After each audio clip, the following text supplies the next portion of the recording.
Hello students, कैसे हैं आप लोग। आशा करता हूं अच्छे होंगे। मैं आपका राघव सर और स्वागत करता हूं गुड वे ऑनलाइन स्टडी में। तो चलिए आज आया हूं हिंदी का क्लास लेकर के। काव्यखंड का एक कविता है मेरे बिना तुम प्रभु, जिसके लेखक हैं रेनर मारिया रिल्के जी। ये ऑस्ट्रिया जर्मनी के रहने वाले हैं। इनका जन्म 4 दिसंबर को हुआ था, 4 दिसंबर 1875 ईस्वी को, और इनका मृत्यु 19 दिसंबर 1926 ईस्वी में हुआ था। जन्म मृत्यु याद रखिएगा, ऑब्जेक्टिव क्वेश्चन आपको पूछेगा।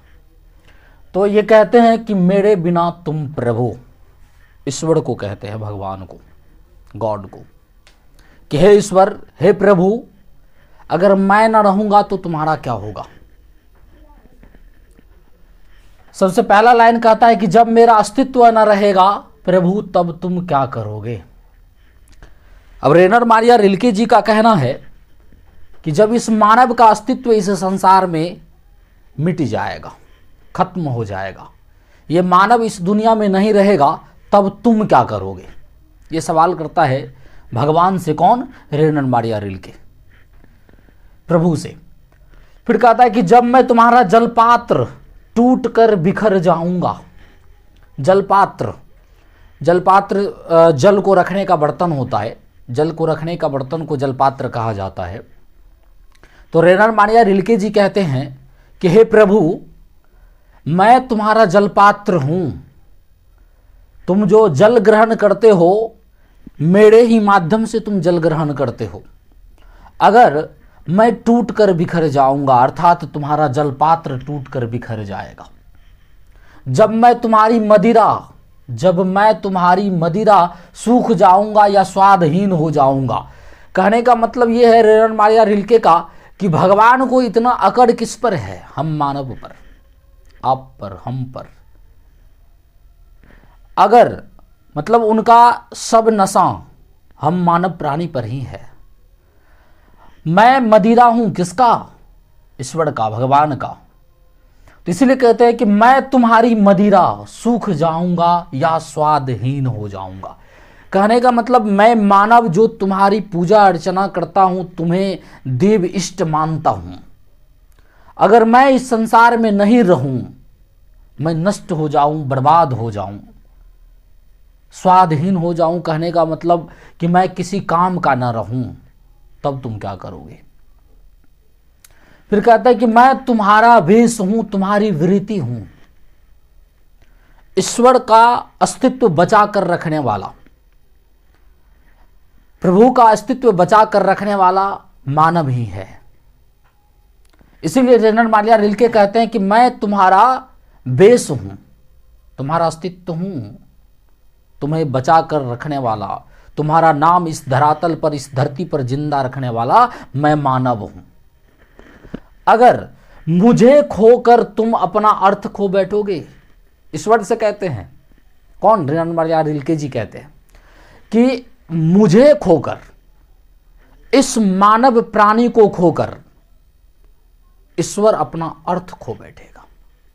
ईश्वर का तब कोई इस दुनिया में मूल्य नहीं बाकी रह जाएगा, सब खत्म हो जाएगा।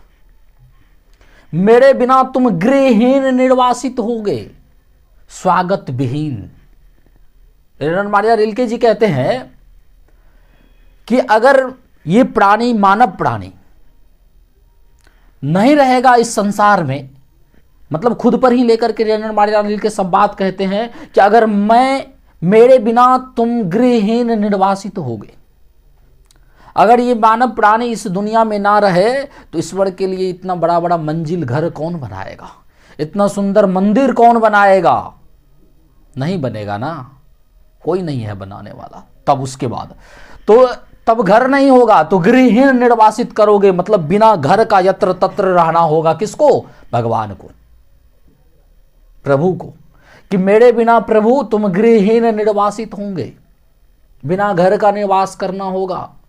स्वागत विहीन, आपका स्वागत करने वाला इस दुनिया में कोई नहीं बचेगा। आपका स्वागत फिर कभी नहीं होगा अगर मैं न रहूंगा। फिर क्या कहता है, मैं तुम्हारी पादुका हूं। पादुका पैर में पहने जाने वाले खड़ाम, आजकल समझिए उसको चप्पल। खड़ाम पहले होता था लकड़ी का पैर में पहनने का औजार। तो मैं तुम्हारी पादुका हूं, मेरे बिना तुम्हारे चरणों में छाले पड़ जाएंगे। ये मानव रेनर मारिया रिल्के खुद के माध्यम से कहना चाहते हैं इस मानव प्राणी के बारे में कि ये मानव ही तुम्हारे चरणों की पादुका है, जो तुम्हें अपने चरण को इस धरातल पर रखने नहीं देती। तुम्हें खुद से ज्यादा मानते हैं, तुम्हें खुद से ज्यादा मान सम्मान देते हैं, और इसके ही बदौलत तुम्हारे पैर में छाले नहीं पड़ते, अर्थात तुम्हारी चरणों की पादुका है। चरणों में छाले पड़ जाएंगे, वे भटकेंगे लहू लहान। अगर ये मानव प्राणी ना हो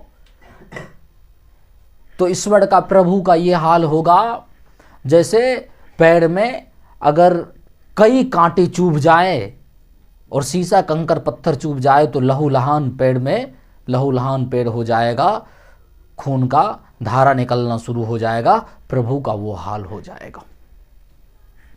हाँ, फिर क्या कहते हैं कि मैं तुम्हारा शानदार लवादा गिर जाएगा। तुम्हारी कृपा दृष्टि जो कभी मेरे कपोलों की नर्म सैया पर विश्राम करती थी। क्या कह रहा है कि तुम्हारी कृपा दृष्टि, उससे पहले वाला लाइन कहता है कि तुम्हारा शानदार लवादा गिर जाएगा। आप जो इतने इतने बड़े महल में रहा करते हैं, ईश्वर से कहते हैं रेनर मारिया रिल्के कि आप जो इतने बड़े बड़े महल में रहा करते हैं, ये गिर जाएगा अगर ये मानव प्राणी ना रहा तो, कहीं का नहीं रहेगा। तुम्हारी कृपा दृष्टि जो कभी मेरे कपोलों की नर्म सैया पर विश्राम करती थी। कपोल मतलब क्या होता है, ये हमारा मुंह मतलब शरीर का सबसे कोमल भाग गाल होता है जी। तो कह रहा है कि जैसे जितना कोमल हमारा गाल है ना, उतने कोमल स्थान पर आपकी कृपा दृष्टि को रखा जाता है। वो सब क्या होगा, नर्म सैया पर विश्राम करती थी, निराश होकर वह सूख जाएगी जो मैं उसे देता था। मतलब ये मानव प्राणी जो सुख शांति आपकी कृपा दृष्टि को दे रहा है, वो सब ध्वस्त हो जाएगा, नष्ट हो जाएगा अगर मैं ना रहूंगा, अगर ये मानव ना रहेगा। फिर क्या कहते हैं कि दूर की चट्टानों की ठंडी गोद में सूर्यास्त के रंगों में घुलने का सुख। अब देखिएगा, सूर्यास्त का जो समय होता है बहुत प्यारा समय होता है, और अगर आप चट्टान के बीचों बीच सूर्यास्त के समय को देखते हैं, डूबते हुए सूरज को दो चट्टानों के बीच होकर देखते हैं, तो वो दृश्य जो होता है और मनोरम दृश्य होता है। तो यही बात कहते हैं रेनर मारिया रिल्के जी कि दूर की चट्टानों की ठंडी गोद में सूर्यास्त के रंगों में घुलने का सुख अति सुख दिया करता है, आपको अति सुख मिलता है इस मानव के वजह से, रेनर मारिया रिल्के के वजह से। हाँ, प्रभु मुझे आशंका होती है। रेनर मारिया रिल्के कहते हैं कि हे प्रभु, मुझे आशंका हो रही है कि अगर मैं इस दुनिया में नहीं रहूंगा ना तो तुम्हारा क्या होगा। क्या आशंका हो रही है, सब कुछ बिगड़ जाएगा, प्रभु के लिए कुछ नहीं बचेगा इस दुनिया में, मेरे बिना तुम क्या करोगे। रेनर मारिया रिल्के को यह आशंका सता रहा है, चिंता हो रहा है कि प्रभु तब है जब हम हैं, जब ये मानव प्राणी है, अन्यथा प्रभु इस दुनिया में कहीं नहीं है। तो चलिए, मुझे आशा है कि आपको ये कविता पढ़ने से पूरा भावार्थ समझ में आया है, और इसका जो भी क्वेश्चन आंसर होगा आप बना पाएंगे। इसमें से कोई भी मान के चलिए 2 पंक्ति दे देगा आपको भावार्थ स्पष्ट करने के लिए एग्जाम में, आप उसको कीजिएगा इसी में से जैसा हमने बताया।